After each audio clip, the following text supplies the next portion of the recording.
Hello everybody, this is part 3 of our layered outline text design series.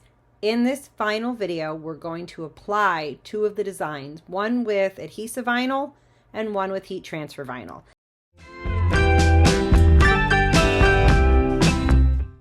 The supplies and materials used in this project include permanent vinyl. I use scraps, so it's a few different kinds. My Cricut weeder tool, Cricut brand transfer tape, crafter square, craft scraper from the Dollar Tree, a binder, cardstock, heat transfer vinyl, again I use scraps, and my fancier studio heat press. Just a quick note before we go on, you're not going to have very stable video of me applying the vinyl to the projects. This is Sir Winston J. Dog, and he is somewhere between 11 and 15 years old. He gets very cranky when he is awake and I'm not near him or giving him attention. So if I had been recording while he was awake, he would have just barked the entire time, and he was sleeping within a few feet of the tripod. So you can't get, you can forgive him, right? Anyway, let's continue.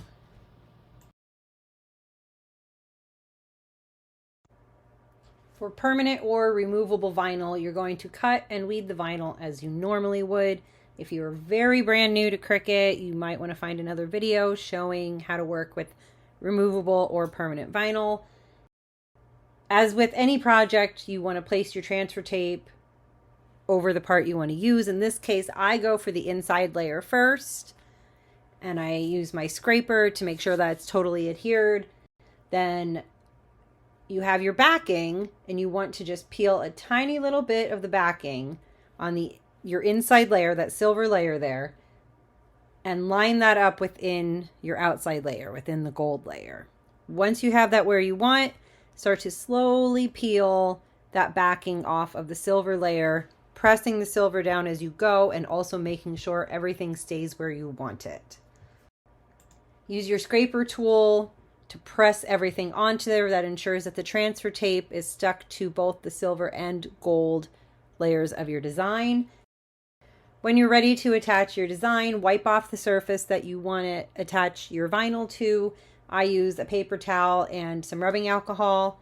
In this case, it was a binder, so I wiped down the side of it. Then peel off your backing, line up your design where you want it. You can use your scraper or press really hard with your hands, and you're going to adhere your vinyl to whatever it is that you're attaching it to, and then peel off your transfer tape.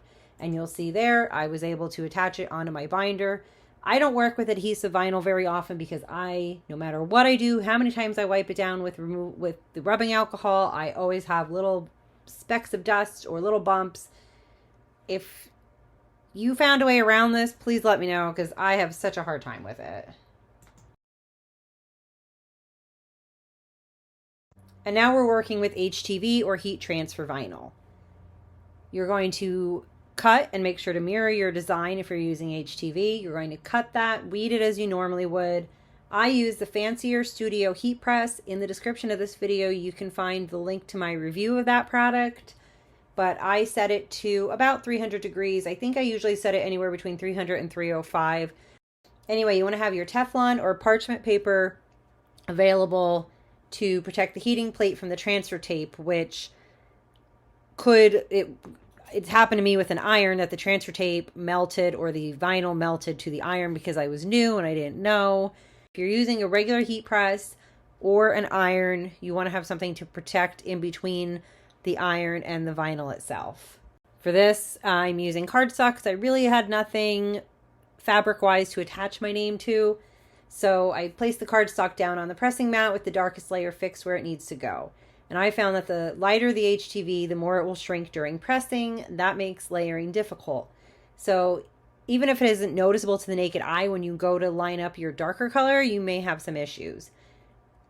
Cover your project with Teflon and press for a few moments, then peel off the transfer tape. If you're pressing onto a shirt, you'll want to do full pressure for about 10 to 15 seconds. After that, add your lighter color, peel off your transfer tape. Add your lighter color where it needs to go in your design, cover with your Teflon again, and press for a few seconds, then peel off that transfer tape. Then to set the design, you're going to put your Teflon paper or butcher paper back down and you're going to press again at full pressure for about 10 seconds so that everything sets in. So this was on cardstock, but if you're pressing on a shirt, you want to make sure that that's going to be durable. If you're doing it on paper or anything, it's going to adhere pretty immediately. So here's my finished design on the HTV. You can see that the black layer, which was the inside layer, that's the one I did first, and then I put the outline layer on top of it. And you'll notice the top and bottom of the L. As I mentioned in the beginning of the video, I did use scraps that I had in my scrap pile, and I did not measure appropriately on my mat, so it did cut off the very edges of the L. Obviously, if this was a project that I was using for myself or for somebody else, I would make sure everything was measured correctly. But I knew somebody would probably call it out in the comments, so I thought I would just mention I do know that's what it did. And here's a clip of the original video. So this was me using my heat press. You see my darker color was on first, then I pressed my lighter color. And then our final result, my husband wearing his shirt to a Pirates-Padres game. We were his host family when he was in single A ball. So we were excited to show off the shirt that we made for him with his first year on the Pirates. As always, thank you for watching. And if you do have a specific tutorial you want to see, put that down in the comments. And you can see that I am on Facebook, obviously YouTube, Instagram, Etsy, TikTok, and Pinterest. Have a wonderful day.